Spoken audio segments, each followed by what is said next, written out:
Hello ladies and gentlemen, this is Malikicowtipper going to bring you another late night game of Starcraft 2.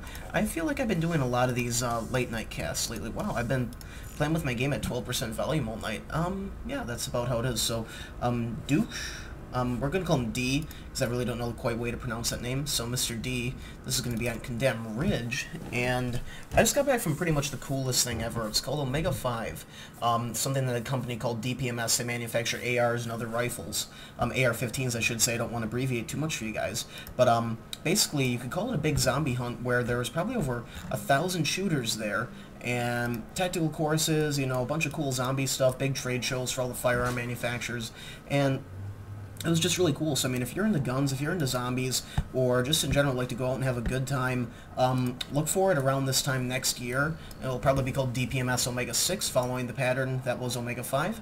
And going along with that, there's also something else coming up cool on September 22nd called Shit Hit the Fan 2, which is kind of like a smaller, kind of more of an afterthought event, I guess, but nonetheless, equally cool from what I hear. So anyway, I, Malikicowtipper, am the red Zerg in the upper right-hand corner of Condemned Ridge, and D over here is the blue Terran in the upper left-hand corner. So this is technically close fly-by-air positions, which can definitely make for some very interesting gameplay. And as far as like having to walk your troops all the way over, it's a decent walk. It's not terrible as far as that goes. And I am going to get the long scout, unfortunately. My Overlord is going to see what's up before I do. And I really am not too concerned about that as far as, you know, the game is going. I'm going to try to stop saying things as far as that's concerned. Or I remember one game, I think I said do work like 30 times, and granted, Hydralisks do work all the time. That's what they were doing. They're just going to work, you know, punching their time clocks and, you know, doing what they do. But, you know, maybe try to mix up with a little bit of different verbiage as far as that's concerned. But myself, I'm going to go for a 16 hatch, and I really like doing this method just because it gives you an extremely strong economy starting out early game. And as far as the Terran play goes, we're seeing a very standard wall off. 2 supply depots, barracks, does a fairly good job at keeping any type of Zergling play out, anything of that. And what we're going to see here is that I'm not going to be able to get in with a worker scout. I might be able to. Nope, it doesn't look like it. So I'm going to have to rely pretty much on pure Overlord vision and other means, just because when you're on a big map like this and you get the long scout, sometimes it almost feels like it's worth sending out 2 drones to scout this, because now I have no clue what's going on. I don't know if there's gas in there. I don't know if there's, you know, 2 more barracks being formed back there. This Overlord is in a perfect position to go in, but I'm going to save him until around the 5-minute mark, just because if I rush in right now, he could actually be microed by pretty much 1 Marine, and that would be a waste of an Overlord, because it'd be like, oh, cool, no tech that I know about whatsoever. And let's just see what this little guy is going to come down here and do. Oh, is he going to do it? Come on. Command center first. There we go. Beautiful. So he is definitely playing very macro-aggressive and getting that command center first, and really at this point probably not too much fear, simply because he knows that he denied my scout, and he's probably thinking that'll make me play a little bit more conservatively as far as that's concerned.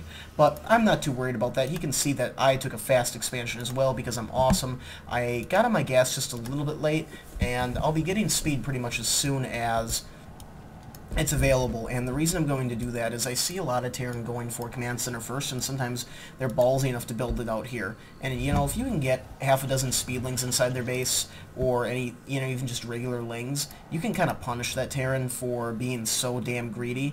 And, you know, it's one of those things that, as a Zerg, if I had the ability to build a hatchery here and then Nidus it over here and be like, oh, cool, check it out, there's my hatchery, I would definitely do it. But I can understand like the fly time and stuff like that, and the Terran just wanting to be absolutely as efficient as possible. But what we're going to see here is that his bunker is going to finish up just before my Lings get there. And if he puts these 2 Marines in there against the 4 Lings, they're really going to be fairly safe. I might be able to delay the production right here, but I'm not actually watching these Lings, and I do lose control of them. And realistically, all they do is confirm command center first. I did try to snipe that SCV right there, but to no luck.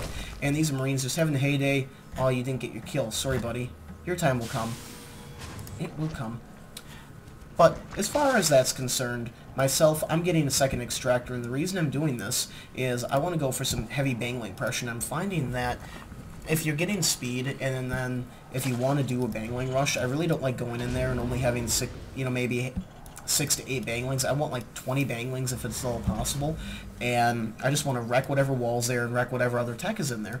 If we check this out, he's laying down a factory and he has double gas. So normally when I see double gas that fast, it means that he's probably going to go for some type of Banshee play. And it's not like it was fast because it was delayed for the command center, but typically you don't see Terran on that many gas unless they're going to try something squirrely like that. For myself, what did I see as I came through?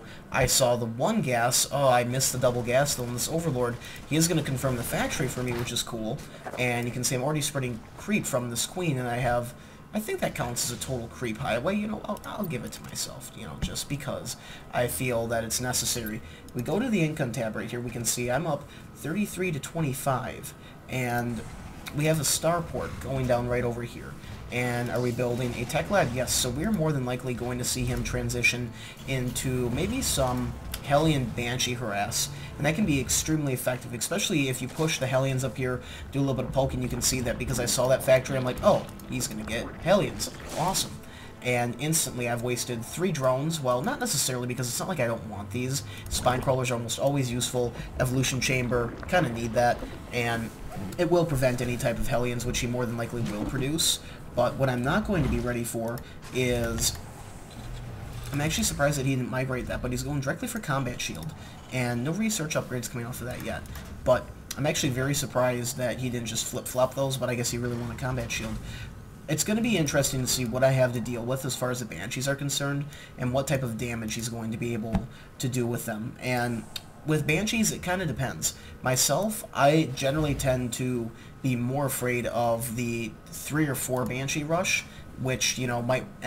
You know, maybe not 3 or 4, 2 or 3 Banshee rush, and that might make you wait like a minute longer, but in my case, if I have absolutely nothing ready, that can be the difference between, oh, that was annoying, to, oh, fuck, that really messed with my stuff. And we can see here that I'm getting ready for a massive Zergling attack. You can see I have over 600 gas saved, and that might be a little overzealous. Realistically, I probably could have gotten this done on 1 gas and had a little bit of a stronger economy, but you know what, who cares? I have 300 gas left over, and I'm sure I will find something useful over the production tab right here to use with it. And if we check this out, I do have decent Overlord vision, and I'm going to see this Banshee, or at least I'll see it on my mini-map, and he's like, well, I guess I don't have pocket Banshees anymore. But the thing is, if we check out my camera, I am way too concerned about my lings over here to even watch my mini-map whatsoever.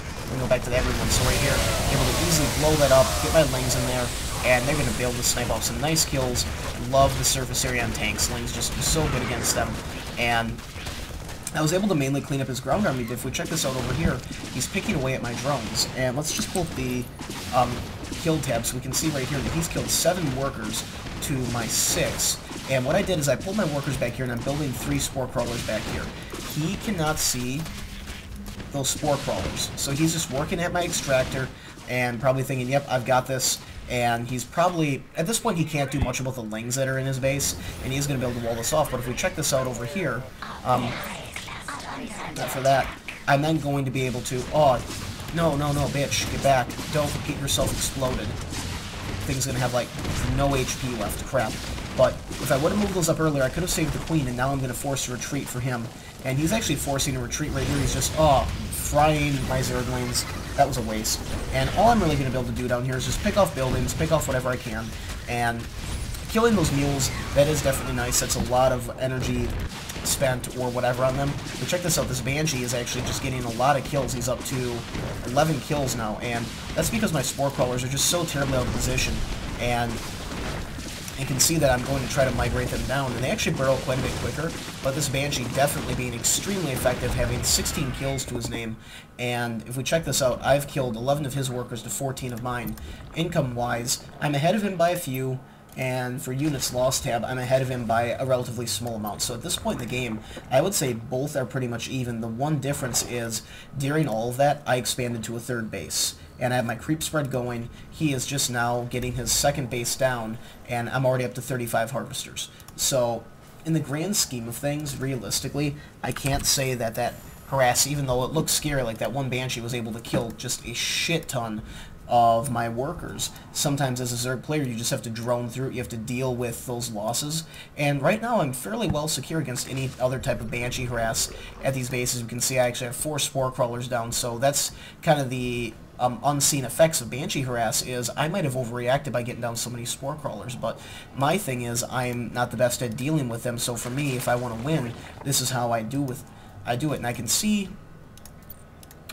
I know about this army coming in here. If I rewinded it, you'd probably see that. I'm pretty sure I sent out a ling or two and they killed it. And I saw all the Hellions, and I also saw a few of the Marines. So for this right here, I'm laying down a second evolution chamber and another spine crawler, hopefully trying to funnel any of his troops coming in. And I have a bangling nest down. I do not have centrifugal hooks, but at least I have creep spread, which is going to be quite beneficial now. Right here, I'm laying down some extra spore crawlers. And this is more or less just to prevent Hellion harass. This is not necessarily to so much stop Marines, and I do have two spores in the back, kind of to prevent drop play and Banshees. And right here, he's getting medevacs ready, getting ready, more than likely to do some type of tricky drop play. My vision should be good enough where I should be able to deal with anything that he has going on. And he's just now getting this wall back up, and he's realistically only using mules on this base. We check out the income. I'm up 55 to 27. He's barely produced any workers since that last attack, and he's still going on all this gas. If I were him, I might have pulled off of that. Just Terran are so much more mineral dependent than Zerg, it's not even funny. And now 61 to 27, I have a huge economic lead. And now that he's moving out, these Zerglings are a little out of position, and I could very, very easily get fried here. And, oh, I need to pull them back. And what I'm going to do is, knowing that these spine crawlers bought me a second or two of time before he pushes out, I'm morphing banglings up here in the front of my base, and I'm migrating all these guys off of here. The reason I'm doing that is this hatchery is more or less bait. If he goes for it, that's okay, but I just really do not want to lose, you know, almost 12 workers. That would just suck. And we can see that he's going to go for some Hellion drops, but I just don't know what he's going to find to drop with as far as that's concerned. He's going to come over here and see that, okay, there's a spine crawler here, and I actually kind of want to check out and see what he sees right here. So he sees my workers over there, and he probably wants to go for them. But that spore crawler acting as a nice little deterrent. He's checking out his base. If we go back over here, you can see that I am just massing a lot of Zerglings. I actually have melee attack level 2 going down, centrifugal hooks, and Carapace level 1 is coming down. For our opponent, he has 0 upgrades right now. He does have combat shield, and the stim is just finished, and he has a lot of Hellions, so it realistically, if his placement is better than mine, it will not be difficult for him to deal with all this. But what I'm doing here is I'm hooking my units around, trying to get away from the Hellions. These banglings are actually perfect right here. They'll explode and pretty much just kill everything that's there. These lings are in a great position to attack the tank and to attack the Marines, and any banglings that are left alive will just splash right into the back. So, we check this out right here. That worked beautifully. Banglings still alive. All the Marines going down, but the thing is there's still Hellions alive, and I just do not have enough lings to properly deal with the Hellions. He actually has an SCV up here that's helping to repair, which is nice, and knowing that I have a few spines here and these units are still just kind of chilling here, the 2 queens, I'm going to be content to morph more banelings, just because I do not think he's necessarily going to move in on this with that force. He could, and he's going to get a few free Overlord kills. If anything, they're buying me time right now. And even though these tanks are sieging, I have a lot of troops here, and I just need to keep them... Oh, never mind, wrap around, and... Baneling's doing an excellent job sweeping back around the side lanes, getting in behind, and that SCV, oh, that's so gross, blood splatter. And realistically, if I kill this Marine, he's just... Poor guy. So gross. But that attack at the end has left me with 65 Harvesters on 3 bases, a little bit of creep spread, units lost tab, about dead even, but if anything, I'm on 3 bases with almost double the number of Harvesters. So at this point, if I should be able to start to take a commanding lead in the game, just due to where we're going. If we check out the tech that both of us have, you can see he's getting down a lot more barracks, he's pumping out tanks, and he's kind of falling into standard Marine tank, MTM, Marine tank medevac play, and, you know, this can be very difficult to deal with, and actually these are just bad rally points. I'm more or less just mopping up a free few Marine kills, and you know what, I'll take anything I can get. And my creep spread, not the best that I've ever had in the game as far as that's concerned, but it's definitely something that you need to do as a Zerg player. It just gives you that map control and kind of allows you to fight the games on your own terms. And what I'm doing here is I'm kind of taking this expansion a little bit further down. My logic is I have decent Overlord sight around this I could use to spread them out a little bit more, and I have this Link scouting out to see if he's taking any type of ninja, expansion. And I'm feeling pretty well in control of the game at this point. My tech path that I'm deciding to go with is going to be fairly standard Zergblade game. I'm getting my Spire as I'm morphing into my Hive, And then I'm going to go for Broodlords, probably try to get about 8 to 10 of them if I can, because Broodlords are so cool, and go into a Ling Bangling Broodlord endgame, and have Corruptors to deal with any type of air units that I have to. Maybe some Infestors in there, just because I've invested in the Infestation Pit with the Pathogen Glands, and Infestors just, you know, energy units, you get more than what you pay for as long as you can keep them alive is the biggest thing. I mean, they're glass, they die very easily. I'm morphing, you know, a reasonable number of Banelings. When you're doing this type of strategy, your Broodlords and your Infestors are your gas-heavy units. You realistically want about a 1 to 5 ratio for your Lings and Banglings. You more or less need these guys to help break the initial line. Oh, that's weird. They almost have like little predator mouths or something. That's so neat. And I'm taking a 6th expansion. So right now, drop play coming up, and I see that thanks to my Overlord scouting. He's sending in a few troops here. They're going to die. And right here, what I'm doing with this is I'm wrapping these Zerglings around, and I'm trying not to engage this directly in the front and just get hit with the Hellions and the Marines. So even though I'm going to take a few losses, the Lings are just so fast that if I can get a surround on them, it's far more effective.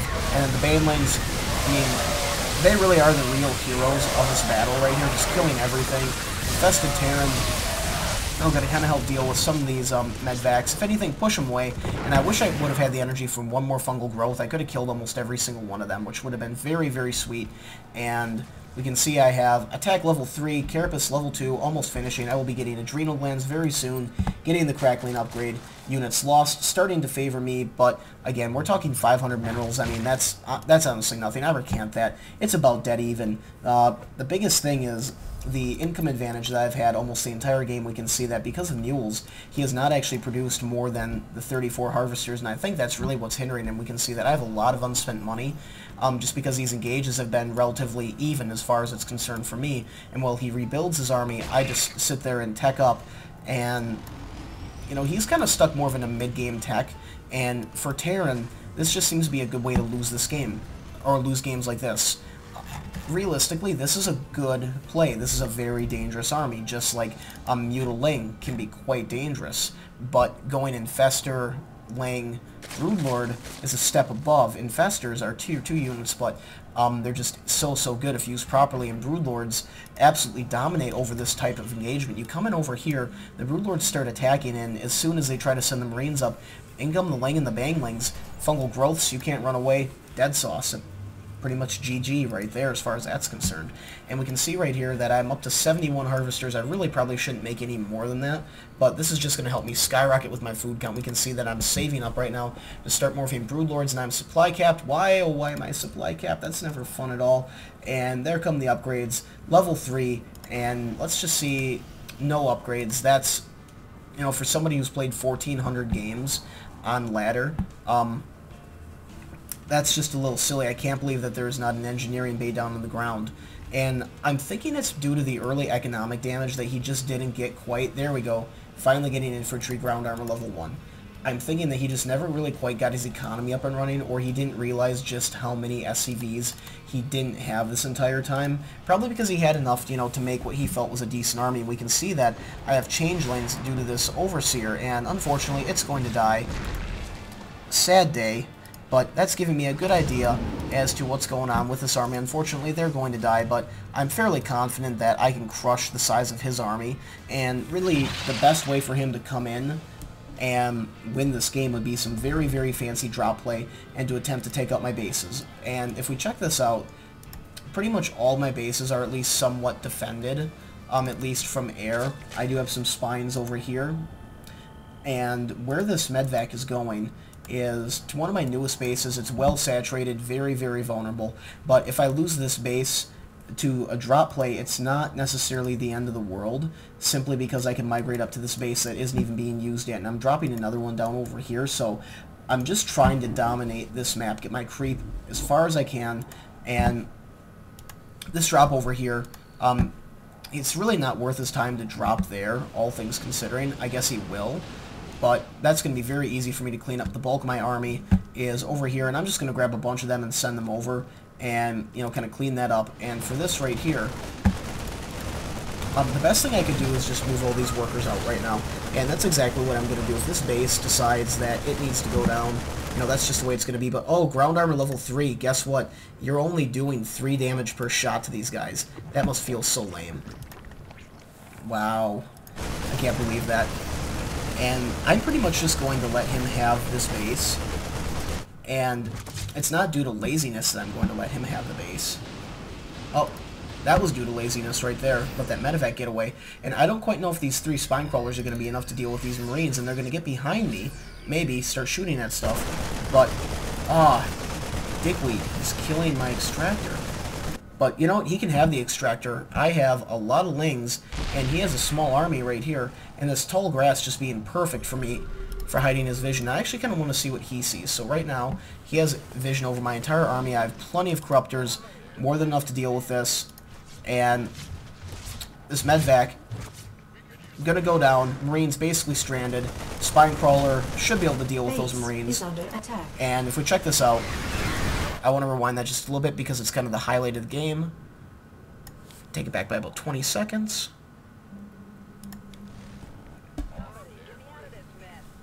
And this is kind of what I'm talking about right here, where the Broodlords come in, and then the tanks splash down and kill your own troops, which just really, really sucks. And for that, you know, at this point, it's just Zergling, Corruptors, fungal growths everywhere, things explode, and yep, that's life right there in a nutshell. Just not much that can be done. Infested Terran, and D, at this point, just leaves the game. And I thought that this was a fun-played game. I enjoyed it because it took a couple turns. There were a few fun drops and other things that happened in it, but this is kind of a good example of, you know, this can go either way in just about any StarCraft game, but I feel particularly in TVZ is the one who wins the game is the one who contains the other one, forces him to turtle and has a smaller army and picks the engagements. And for Terran, I feel it's a little bit easier to contain the Zerg than sometimes it is for the Zerg to contain the Terran, because Terran have ready, and maybe this is just me hating, but ready access of med drops can be very, very effective. Just you can defend very well. You're more mineral heavy than, say, a Zerg is as far as that's concerned, or at least our mineral heavy units are not good at breaking your mineral heavy defense. But if you're going to turtle and not really apply the pressure that you need to and allow me to have just crazy expansions, I'm totally cool with that. So this is Malikicowtipper signing out.